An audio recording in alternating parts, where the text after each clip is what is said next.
Ceci est le message d'un viewer nommé Edouard. Et quand je l'ai lu pour la première fois, j'ai dû relire 3 fois la dernière ligne pour être sûr d'avoir bien compris ce qu'il avait découvert en poussant la porte de cette maison perdue au fond de l'Isère. C'est pas l'histoire d'un homme naïf, c'est pas l'histoire d'un touriste perdu dans les bars de Pattaya. C'est pire que ça, parce qu'Edouard n'était pas du genre à se laisser embarquer. 56 ans, technicien dans les télécoms pendant 28 ans, divorcé, méthodique, rationnel, le genre d'homme qui vérifie 2 fois la facture du restaurant et qui croit pas aux histoires trop belles. Et pourtant, ce qu'il a vu de ses propres yeux dans cette cour poussiéreuse, ce jour-là, à 2000 km de chez lui, ça l'a brisé d'une manière qu'il n'avait jamais imaginé possible. Il avait économisé pendant des années. Il avait traversé un divorce. Il avait reconstruit lentement une vie tranquille dans son pavillon de Quimper. Et pendant 11 mois, il a cru qu'il avait enfin trouvé quelqu'un qui le regardait vraiment. Pendant 11 mois, il a parlé chaque jour à une femme qu'il appelait Pim. Pendant 11 mois, il a eu le sentiment d'exister à nouveau. Ce qu'il a découvert en arrivant là, bas, ce qu'il a vu derrière le mur de cette maison, ça dépasse tout ce que vous pouvez imaginer. Je m'appelle Édouard Quéméneur-Lavigne et je vais vous raconter le voyage qui a changé ma vie pour toujours. Mais avant de commencer, j'ai besoin que vous compreniez l'homme que j'étais avant. If you've been enjoying the stories I tell, please consider hitting the subscribe button. Your support is crucial for the growth of this channel and helps me dedicate time to making this video despite my commitment to a full-time job. Thank you for being here. J'avais 56 ans et depuis 9 ans, je vivais seul dans le pavillon que ma mère m'avait laissé en mourant, une petite maison sans charme dans un quartier calme de Quimper en Bretagne. La pluie tombait 6 mois par an, le vent venait de la mer chargé de sel et d'humidité et chaque matin, je faisais le même chemin jusqu'à l'agence de télécommunications où je travaillais depuis 28 ans en tant que technicien supérieur. Je connaissais chaque câble, chaque relais, chaque petite panne du département. Je connaissais aussi chaque visage croisé dans les couloirs, chaque secrétaire, chaque chef d'équipe, et personne ne me connaissait vraiment. J'étais discret, ponctuel, fiable, le genre d'homme qu'on remarque quand il manque, jamais quand il est là. Mon ex-femme m'avait quitté pour un autre homme, près de 10 ans plus tôt, et depuis ce jour, je n'avais jamais vraiment réussi à reprendre pied dans le monde des autres. Ma fille, qui s'appelait Margot, vivait à Rennes avec son compagnon, elle travaillait dans une école maternelle, et nos appels téléphoniques duraient rarement plus de 15 minutes. Je l'aimais profondément, mais je sentais que je l'encombrais. Elle avait sa vie, elle avait 24 ans, et son père, taciturne dans son pavillon humide, n'était pas exactement le sujet de conversation qu'elle voulait aborder avec ses amis. Le soir, je rentrais, je faisais réchauffer un plat surgelé, je m'asseyais devant la télévision, je regardais des documentaires animaliers ou des émissions sur la pêche en mer, et vers 22h, je montais me coucher. C'était une vie, c'était pas une mauvaise vie. C'était juste une vie qui me faisait sentir chaque jour un peu plus que je n'existais plus pour personne. J'avais une épargne correcte, environ 47, 1000 € mis de côté patiemment, un crédit voiture en cours, et aucun rêve en particulier. Je n'avais jamais voyagé plus loin que l'Espagne, encore une seule fois, pour les 20 ans de mariage qu'on n'avait finalement pas fêté parce qu'elle était déjà partie. La Thaïlande, je connaissais ça à travers des reportages télévisés, des plages bleues et des temples dorés que je regardais distraitement en mangeant. J'aurais jamais imaginé y mettre les pieds. Et puis, un soir d'hiver, il y a un peu moins de 2 ans, j'ai téléchargé une application de rencontre. J'en suis pas fier. J'ai mis presque 2 heures à appuyer sur le bouton de téléchargement. Je me sentais ridicule. À mon âge, dans mon état, avec mes cheveux qui s'éclaircissaient sur le dessus du crâne et mon ventre qui s'arrondissait malgré moi, qu'est-ce que j'allais bien pouvoir trouver sur ces applications faites pour les jeunes? Mais ce soir-là, il pleuvait fort, je venais de raccrocher avec Margot qui ne pouvait pas venir pour les fêtes, et j'ai senti monter en moi quelque chose de très ancien et de très douloureux, le besoin que quelqu'un, n'importe qui, me demande comment s'était passée ma journée. Alors j'ai téléchargé l'application. J'ai mis 3 photos honnêtes, une où je souriais devant le port de Quimper, une autre dans mon jardin, et la 3e prise par un collègue lors d'un pot de départ. J'ai écrit une description courte, sobre, sans mentir. Et j'ai attendu. Pendant quelques jours, il s'est rien passé d'intéressant. Quelques profils douteux, 2 ou 3 conversations qui s'éteignaient au bout de 3 messages. Puis, un soir, j'ai reçu une notification. Une femme du nom de Pim avait aimé mon profil. J'ai cliqué. La photo m'a coupé le souffle. Une jeune femme thaïlandaise d'une 30aine d'années, cheveux noirs très longs, un sourire timide, debout devant ce qui ressemblait à un temple en pierre ocre. Elle ne posait pas comme les autres. Elle ne montrait pas son corps, Elle ne faisait pas de moue séductrice, elle souriait simplement comme si quelqu'un lui avait dit une chose drôle juste avant que la photo ne soit prise. Dans sa description, elle disait s'appeler Pim, avoir 32 ans, vivre à Chiang Rai dans le nord de la Thaïlande et travailler comme professeur d'anglais dans une petite école rurale. Elle écrivait qu'elle aimait lire, qu'elle aimait la campagne et qu'elle cherchait quelqu'un de sérieux, peu importe la nationalité. J'ai hésité longtemps avant de répondre. Je me disais que c'était impossible. Pourquoi est-ce qu'une jeune femme jolie, à l'autre bout du monde, irait s'intéresser à un breton de 56 ans aux tempes grises?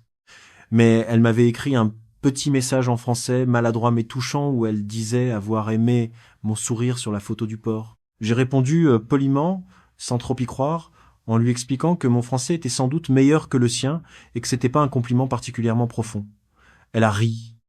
Enfin, elle m'a envoyé l'équivalent d'un rire écrit, et elle m'a répondu qu'elle apprenait le français en autodidacte depuis 2 ans, qu'elle trouvait la langue très belle, et qu'elle aimerait progresser. Ça a commencé comme ça. Une conversation, puis une autre. Puis chaque soir, au bout d'1 semaine, on s'écrivait tous les jours, au bout de 2 semaines, je guettais ces messages comme un adolescent.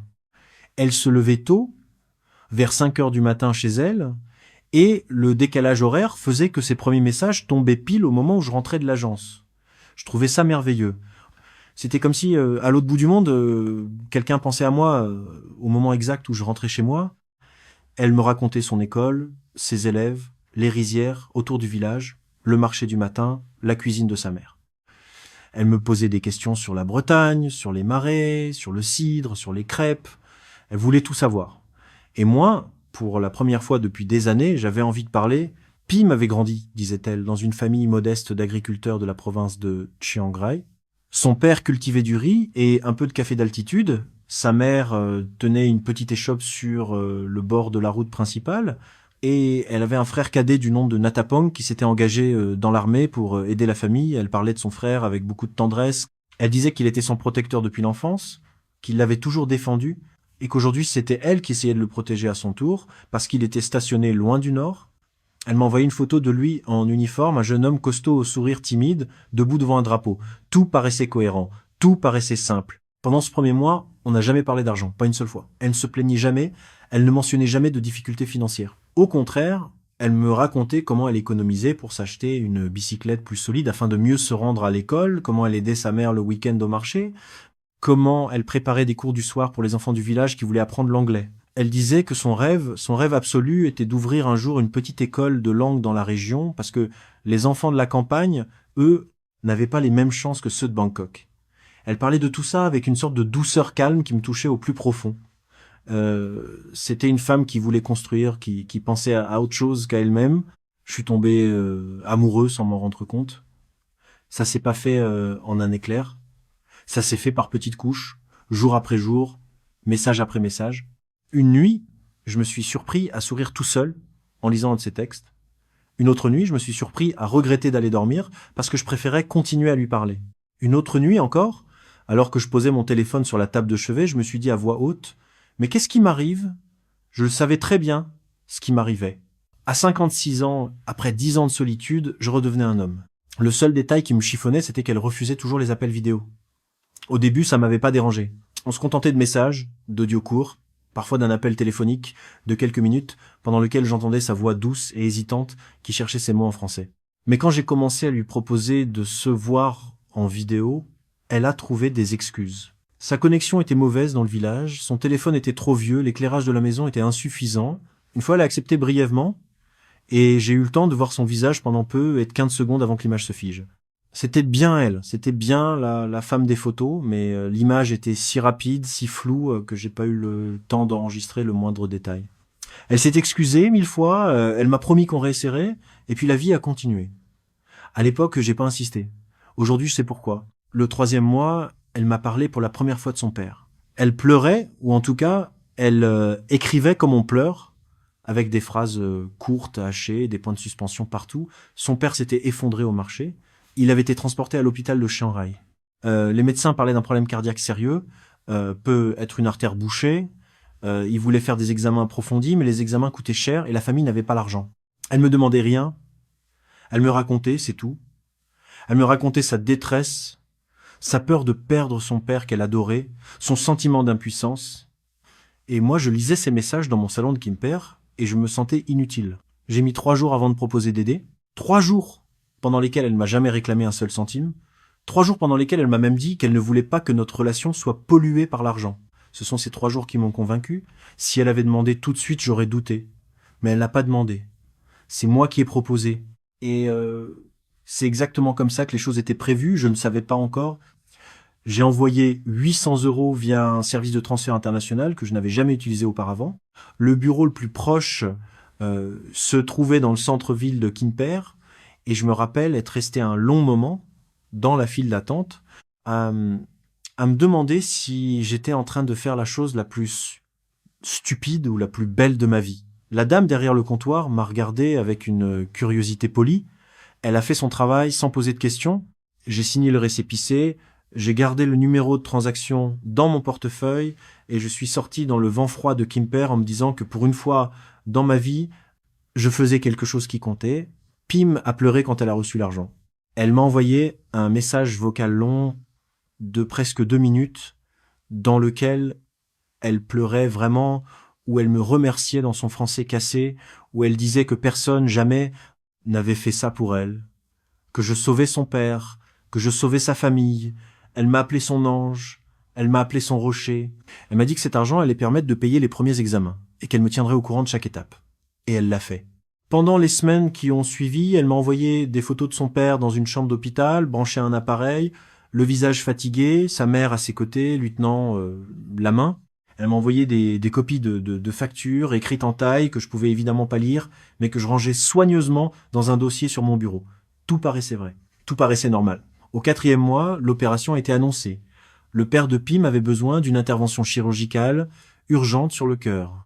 Le chirurgien de l'hôpital régional réclamait un acompte de 5 000 € pour pouvoir bloquer une date. Pim m'a écrit qu'elle avait honte de m'en parler. Elle disait qu'elle avait essayé d'emprunter, qu'elle avait vendu un peu de bijoux familiaux, mais qu'il manquait toujours 4 000 €.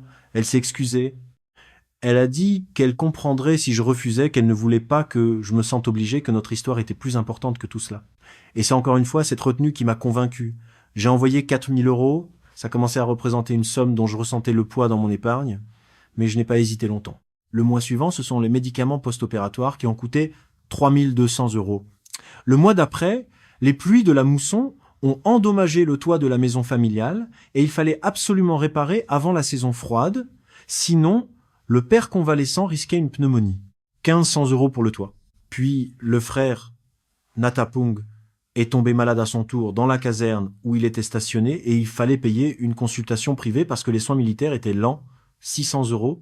Puis une cousine s'est mariée et la coutume voulait qu'on offre une somme respectable. 500 €. Puis un autre médicament que la sécurité sociale thaïlandaise ne remboursait pas, 1 300 €. À chaque fois, c'était une histoire différente. À chaque fois, c'était présenté comme un cas unique, un imprévu, une dernière chose. À chaque fois, je me disais que c'était la dernière fois. À chaque fois, Pim m'envoyait des preuves, des photos, des messages vocaux où sa voix tremblait. À chaque fois, elle me remerciait avec une intensité qui me bouleversait. Et à chaque fois, je me sentais important, indispensable, aimé. Au 9e mois, j'ai fait les comptes un soir et j'ai sursauté. J'avais envoyé en cumulé l'équivalent de 10 à 9 000 €, près de la moitié de mon épargne. Je suis resté immobile devant ma table de cuisine pendant être 1 heure, à regarder ce chiffre. C'était pas une somme énorme dans l'absolu, mais c'était énorme pour moi. C'était des années de petites économies grappillées sur ma fiche de paie. C'était des cafés au bureau jamais pris, des restaurants jamais essayés, des vêtements jamais achetés. J'ai eu ce soir-là un premier vrai doute, un doute lourd, dense qui pesait sur ma poitrine. J'ai tapé son prénom et son nom de famille sur Internet. J'ai rien trouvé. J'ai cherché l'école où elle disait enseigner. J'ai trouvé une école au nom approchant à Chiang Rai, mais le site web était succinct et il n'y avait pas de liste des enseignants. J'ai cherché son frère, rien. J'ai cherché les noms des médecins qu'elle mentionnait. Rien non plus, ou presque. J'avais juste un nom récurrent dans les conversations. Un certain Dr Anand Phongsatorn, qui aurait été le médecin référent de son père. Je n'ai trouvé qu'une mention douteuse sur un forum thaïlandais que je ne comprenais pas. J'ai refermé l'ordinateur, je me suis dit que c'était normal. que dans la campagne thaïlandaise, les gens n'avaient pas tous une présence en ligne, que mes recherches étaient sans doute mal faites. J'ai chassé le doute. Et le lendemain, j'ai répondu à Pim avec la même tendresse que d'habitude. C'est elle, finalement, qui a parlé du voyage la première. Elle m'a écrit qu'elle avait fait un rêve. Elle avait rêvé de moi qui descendais d'un avion à Bangkok et qu'elle m'attendait avec un bouquet de jasmin. Elle a écrit qu'elle s'était réveillée en pleurant parce que c'était trop beau pour être vrai. Elle a ajouté qu'elle n'oserait jamais me le demander, mais qu'elle se demandait parfois s'il serait possible un jour qu'on se rencontre vraiment. J'ai mis quelques jours à réfléchir. Pas par méfiance à ce moment-là, mais par vertige. Aller en Thaïlande, moi, Édouard Kemenor-Lavigne, technicien des télécoms à Quimper, prendre l'avion pour aller rencontrer une femme à l'autre bout du monde, c'était une décision qui dépassait tout ce que j'avais fait dans ma vie. J'en ai parlé à un seul collègue, un homme de mon âge qui avait voyagé en Asie dans sa jeunesse. Il m'a regardé bizarrement, il a hésité, et puis il m'a dit de faire attention. Il m'a dit que ce genre de relation à distance pouvait cacher beaucoup de choses. Je lui ai répondu que je connaissais Pim depuis presque 1 an, que j'avais toutes les preuves dont j'avais besoin et qu'il ne comprenait pas. Il a haussé les épaules, il a dit que c'était ma vie. Et j'en ai plus parlé à personne. J'ai acheté le billet 3 semaines plus tard, un vol depuis Paris avec une escale à Doha, puis l'arrivée à l'aéroport de Suvarnabhumi à Bangkok. Quand j'ai cliqué sur le bouton final pour confirmer la réservation, j'ai senti mon cœur battre comme si j'avais 20 ans. J'ai envoyé une capture d'écran à Pim. Elle m'a répondu par un message vocal où elle criait de joie, où elle pleurait, où elle disait mon amour avec son accent qui me faisait fondre. Elle m'a dit qu'elle viendrait me chercher à l'aéroport. Elle m'a demandé l'heure exacte d'arrivée, la compagnie aérienne, le numéro du vol. Elle voulait être là dès la sortie de la douane. Elle voulait que je sache, en posant le pied, sur le sol thaïlandais, qu'elle était à moi. Les semaines avant le départ ont été les plus heureuses de ma vie. J'ai acheté une valise neuve, 2 pantalons de toile légère, des chemises à manches courtes, un chapeau de paille parce que j'avais lu que la chaleur là-bas pouvait être terrible. J'ai acheté un guide touristique sur la Thaïlande que je lisais le soir au lit. J'ai cherché à apprendre quelques mots de thaï, sa langue, pour pouvoir la surprendre. Bonjour, merci, je t'aime. J'ai même acheté un cadeau, un petit pendentif en argent breton, en forme d'hermine, que j'avais l'intention de lui offrir le premier soir. Et puis, dans les 10 derniers jours, avant le départ, quelque chose a changé. Pim est devenue plus distante. Ses réponses étaient plus courtes. Ses messages vocaux se faisaient rares. Elle disait que l'école préparait des examens, qu'elle était débordée, qu'elle dormait mal parce qu'elle était trop excitée à l'idée de me revoir. Je l'ai cru. J'ai mis ça sur le compte du stress positif. J'ai même trouvé ça touchant qu'elle soit si nerveuse à l'idée de ma venue. La veille du départ, elle m'a envoyé un long message en français maladroit où elle me disait qu'elle m'attendrait avec impatience à l'aéroport, qu'elle porterait une robe bleue pour que je la reconnaisse facilement et qu'elle avait préparé un bouquet de jasmin comme dans son rêve. J'ai dormi 2 heures cette nuit-là. À 5 heures du matin, j'ai pris un taxi pour la gare de Quimper, puis le train jusqu'à Paris, puis la navette jusqu'à l'aéroport. J'avais le ventre noué, les mains moites et un sourire ridicule scotché aux lèvres. Les 12 heures de vol jusqu'à Doha ont été interminables. Je n'ai pas réussi à dormir. Je regardais par le hublot, je relisais nos derniers messages, je serrais le pendentif dans ma poche. Quand l'avion s'est posé à Bangkok, vers 6 heures du matin local, j'avais l'impression que toute ma vie d'avant venait de se replier derrière moi comme un livre qu'on referme. La chaleur, en sortant de l'avion, m'a frappé comme un mur. C'était une chaleur humide, lourde, parfumée d'odeurs que je ne connaissais pas, à la fois sucrée et un peu fétide. Le bruit aussi m'a saisi. Ce bruit constant d'annonces dans plusieurs langues, de roulettes de valises sur le sol lisse, de voix qui parlaient tout en même temps. J'ai suivi le flot des passagers jusqu'à la zone des bagages. J'ai récupéré ma valise. Je suis passé à la douane. Je suis arrivé devant les portes coulissantes qui s'ouvraient sur la zone d'arrivée, là où des dizaines de personnes attendaient avec des pancartes, des bouquets, des sourires. Je l'ai cherché des yeux, pendant peu, être 10 minutes. Je marchais lentement, je scrutais chaque visage féminin, je m'attendais à tout moment à voir une robe bleue et un bouquet de jasmin se précipiter vers moi. Mais elle n'était pas là. J'ai fait demi-tour, j'ai recommencé, j'ai vérifié les écrans, l'heure d'arrivée, la zone correcte, j'étais bien au bon endroit, au bon moment, mais Pim n'était pas là. J'ai sorti mon téléphone, j'avais acheté une carte locale lors de mon escale, et la connexion fonctionnait. J'avais un message d'elle envoyé une demi-heure plus tôt. Elle s'excusait. Son train depuis Udon Thani avait eu un retard catastrophique. Elle pourrait pas être à l'aéroport. Elle me demandait pardon. Encore Et encore. Elle me disait qu'elle avait honte. Et puis, dans le message suivant, elle me donnait des instructions précises. Je devais prendre un bus de nuit depuis le terminal nord de Bangkok jusqu'à Udon Thani. Le trajet durait environ 9 heures. Elle avait réservé pour moi un hôtel modeste à proximité de la gare routière d'Udon Thani. Elle me retrouverait dès le lendemain matin. J'ai relu le message 3 fois. Quelque chose dans ma poitrine s'est serré. Mais en même temps, j'étais épuisé, désorienté. Je venais de faire un voyage de 15 heures.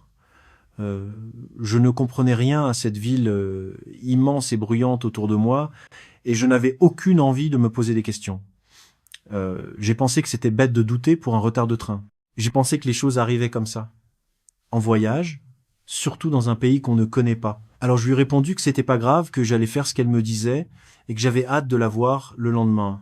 J'ai pris un taxi jusqu'au terminal nord de Bangkok. Le chauffeur ne parlait que quelques mots d'anglais et aucun mot de français, mais il avait compris où je voulais aller. La traversée de Bangkok m'a sidéré. Les avenues immenses, les motos par milliers qui se faufilaient entre les voitures, les enseignes lumineuses qui clignotaient dans toutes les directions, les odeurs de friture, de poissons, de fleurs, de gaz d'échappement, tout se mélangeait en un tourbillon que mon cerveau n'arrivait pas à traiter. Au terminal, j'ai acheté un billet pour le bus de nuit. Il partait à 10 à 9 heures. J'ai mangé une soupe dans une petite gargote en montrant du doigt un plat à la vendeuse parce que je ne savais pas comment commander. C'était délicieux et brûlant. Je me suis assis sur un banc en plastique avec ma valise entre les jambes et j'ai attendu. Le bus a roulé pendant toute la nuit. J'ai pas dormi. Je regardais par la fenêtre la nuit thaïlandaise défiler, les villages illuminés par des néons, les temples au bord de la route, les rizières plongées dans le noir, les chiens errants qui traversaient. À chaque arrêt, des vendeurs montaient à bord pour proposer des brochettes, des sachets de fruits, des bouteilles d'eau. À chaque arrêt, je regardais mon téléphone. Pim m'écrivait par moments des petits messages d'encouragement. Bientôt arrivé. Encore quelques heures. Je t'embrasse fort. Je suis arrivé à Udon Thani vers 5 heures du matin. La ville sortait à peine de la nuit, le ciel virait au gris rose, et la chaleur déjà montait du sol. J'ai pris un tuk-tuk jusqu'à l'hôtel qu'elle avait réservé. C'était un établissement modeste, une bâtisse de 2 étages, sans aucune élégance, mais propre. La réception était tenue par une femme âgée qui parlait pas un mot de français, j'avais le nom de la réservation. Elle a vérifié dans un cahier, elle m'a tendu une clé et je suis monté dans une petite chambre qui sentait l'humidité et le parfum d'encens. Je me suis effondré sur le lit. Je crois que j'ai dormi 4 heures d'affilée, vêtu, sans bouger. Quand je me suis réveillé, il était presque 10 heures. J'avais des messages de Pim. Elle s'excusait à nouveau. Elle disait que son père venait d'avoir une rechute pendant la nuit. Il avait été ramené aux urgences. Elle ne pouvait pas venir avant le lendemain. Elle me suppliait de comprendre. Elle disait qu'elle n'en pouvait plus, qu'elle pleurait, qu'elle ne savait plus comment faire. Elle disait qu'elle ne voulait pas que notre première rencontre soit gâchée par tout ça. Je suis resté assis sur le bord du lit pendant un long moment, le téléphone dans la main, et là, pour la première fois en 11 mois, j'ai senti quelque chose que je ne reconnaissais pas, une petite voix dans ma tête, ferme, calme, qui me disait que quelque chose ne tournait pas rond. Je n'avais pas fait un voyage de 15 000 kilomètres pour rester enfermé dans une chambre d'hôtel à Udon Thani. Je n'avais pas dépensé près de 20 000 euros sur 11 mois pour me retrouver seul dans une ville que je ne connaissais pas, à attendre.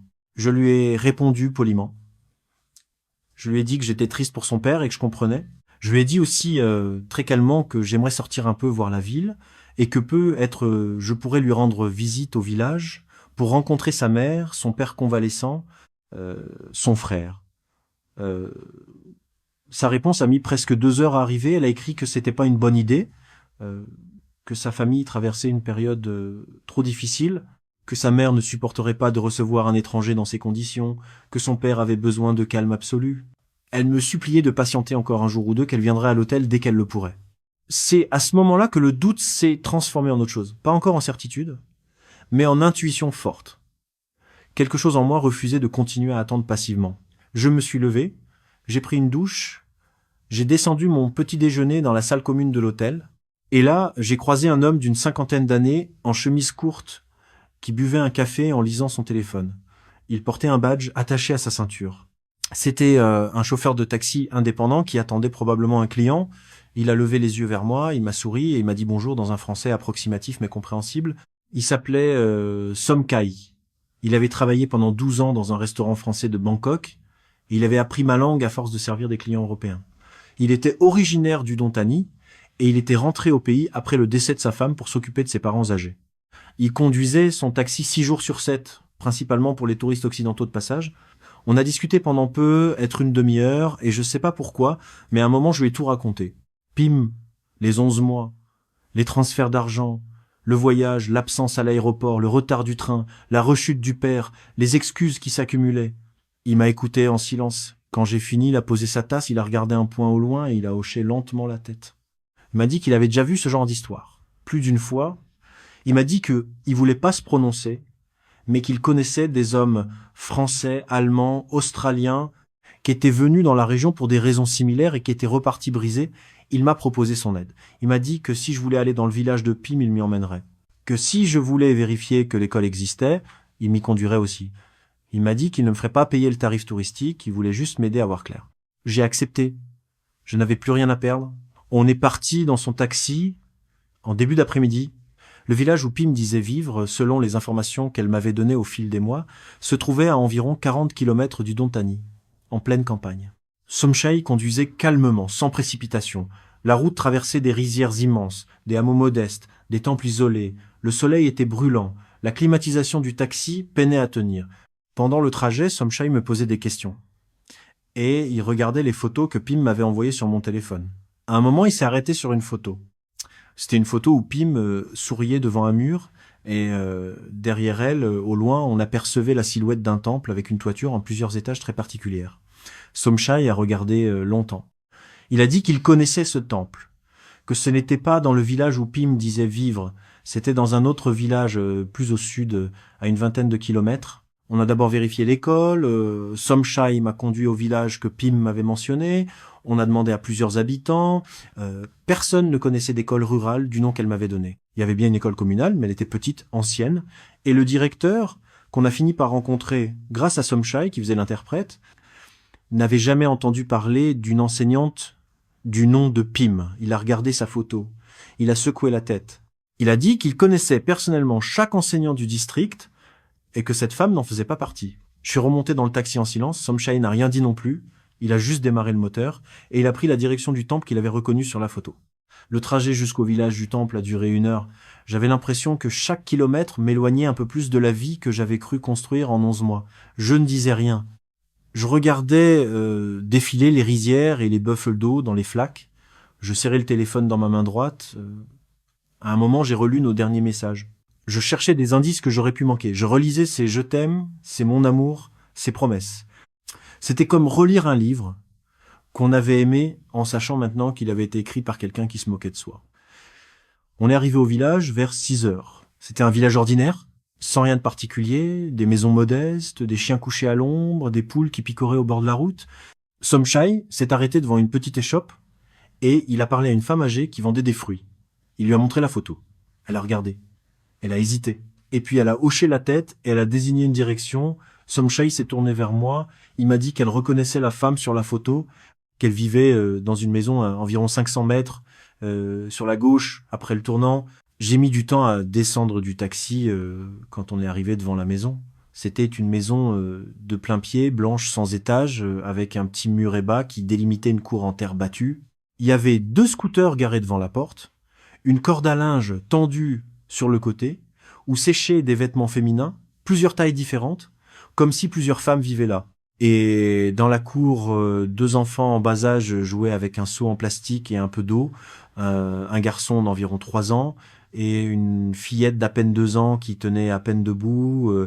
Je suis resté immobile, debout sur le bord de la route, à regarder cette cour. Somchai est resté à côté de moi, en silence. Et puis, par la porte d'entrée, une femme est sortie. Elle portait un short et un débardeur, ses cheveux étaient relevés en chignon, elle tenait un téléphone à la main. C'était Pim, aucun doute possible. C'était bien elle, le même visage, le même corps, la même démarche que sur les photos. Elle s'est avancée vers les enfants, elle a dit quelque chose à la fillette, elle l'a soulevée dans ses bras avec une habitude évidente, et c'est à ce moment-là qu'elle m'a vu.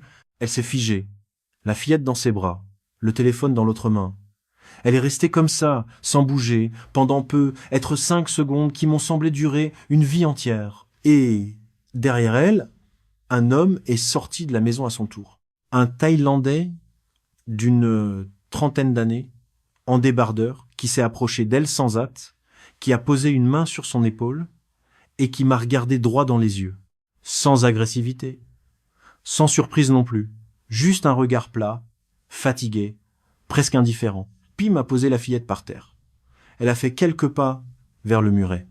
Elle n'a pas dit bonjour, elle n'a pas souri. Elle a juste dit dans un français très clair, beaucoup plus clair que celui qu'elle utilisait dans nos messages, qu'elle était désolée. Elle a dit ça 3 fois. Désolée, désolée, désolée. Je n'ai rien répondu. J'ai regardé la cour. J'ai regardé l'homme derrière elle. J'ai regardé les enfants. Et puis j'ai regardé par la porte ouverte de la maison.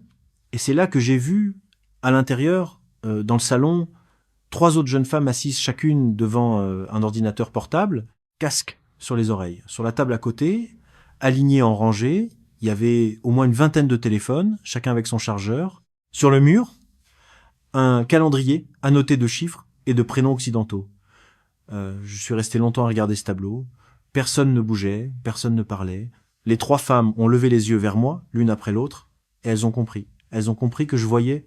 Pim m'a dit que je n'aurais pas dû venir, que je n'aurais pas dû chercher. Elle m'a dit que c'était pas personnel, que c'était un travail, qu'il y avait des hommes en Allemagne, en Australie, au Canada, en France qui leur envoyaient de l'argent depuis des années. Elle m'a dit qu'elle avait 2 enfants à nourrir, que la vie en Isan n'était pas facile, que je pouvais pas comprendre. L'homme derrière elle, que j'ai compris plus tard, s'appelait Ti, n'a pas dit un seul mot. Il a juste posé sa main sur son épaule, doucement, comme pour la calmer, ou pour lui rappeler de ne pas trop en dire. Je suis resté immobile pendant peu, être une minute entière. Je regardais cette femme, que j'avais aimée pendant 11 mois, debout dans une cour en terre battue, avec sa fille dans les bras quelques secondes plus tôt, et un autre homme à ses côtés. Je regardais les enfants qui ne comprenaient rien.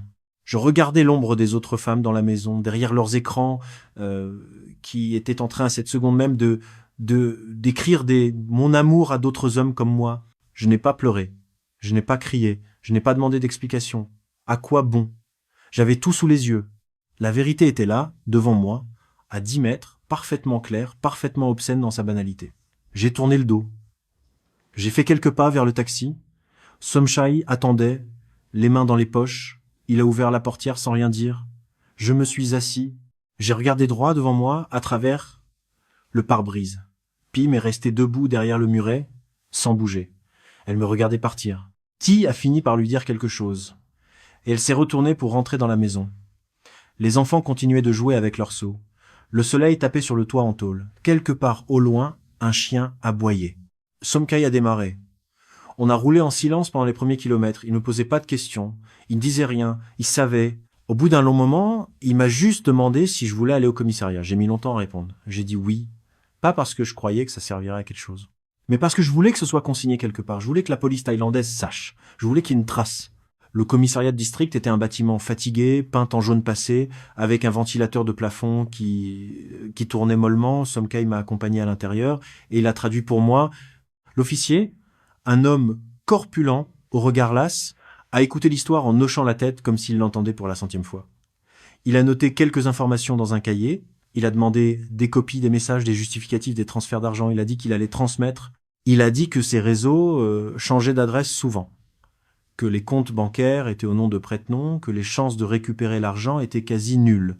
Il a dit sans cruauté, juste avec la fatigue d'un homme qui avait vu trop de fois la même scène. Quand on est ressorti, le soleil se couchait et le ciel était devenu d'un orange irréel. Somchai m'a ramené à l'hôtel. Il a refusé tout argent. Il m'a juste dit qu'il reviendrait me chercher le lendemain pour me ramener à Bangkok et qu'il ne voulait pas que je prenne le bus de nuit dans l'état où j'étais. J'ai accepté. Je suis monté dans ma chambre. Je me suis assis sur le bord du lit comme la veille. Je n'ai pas allumé la lumière. La nuit tombait par la fenêtre et avec elle, les bruits de la ville qui s'animaient pour la soirée, les klaxons, les rires, les odeurs de viande grillée qui montaient depuis les échoppes du trottoir. J'ai sorti mon téléphone, j'ai regardé les 11 derniers mois de conversation, des milliers de messages, des photos, des messages vocaux, des promesses. J'ai fait défiler tout ça lentement, en silence, sans pleurer encore. Et puis, à un moment, en relisant un message qu'elle m'avait envoyé 6 mois plus tôt, à propos de son père qui aurait fait une chute dans l'escalier, je me suis souvenu d'avoir lu « 2 semaines plus tard, un autre message où elle disait que son père n'aimait pas les escaliers et qu'il avait toujours dormi au rez-de-chaussée parce qu'il avait peur des hauteurs. Petite incohérence. Tellement petite que je n'avais rien vu sur le moment. J'ai cherché d'autres incohérences, j'en ai trouvé des dizaines, des dates qui ne collaient pas, des âges qui changeaient, des prénoms de cousins qui apparaissaient une seule fois et qu'on ne retrouvait plus jamais. Tout était là. Tout avait été là pendant 11 mois, sous mes yeux. Et je n'avais rien vu parce que je n'avais pas voulu voir. J'ai fini par éteindre le téléphone. Je suis resté allongé dans le noir pendant plusieurs heures, je pensais à rien de précis. Je sentais juste, en moi, un vide immense. Un vide qui n'avait rien à voir avec la perte de l'argent. L'argent n'était presque rien. Le vide, c'était la disparition d'une histoire que je m'étais racontée à moi-même. Pendant 11 mois, j'avais cru être quelqu'un d'aimé, d'attendu, d'important. Pendant 11 mois, j'avais eu une raison de me lever le matin. Et tout ça, en une seule heure, dans une cour en terre battue, avait disparu. Somkai est venu me chercher le lendemain à 6 heures du matin. On a roulé toute la journée jusqu'à Bangkok.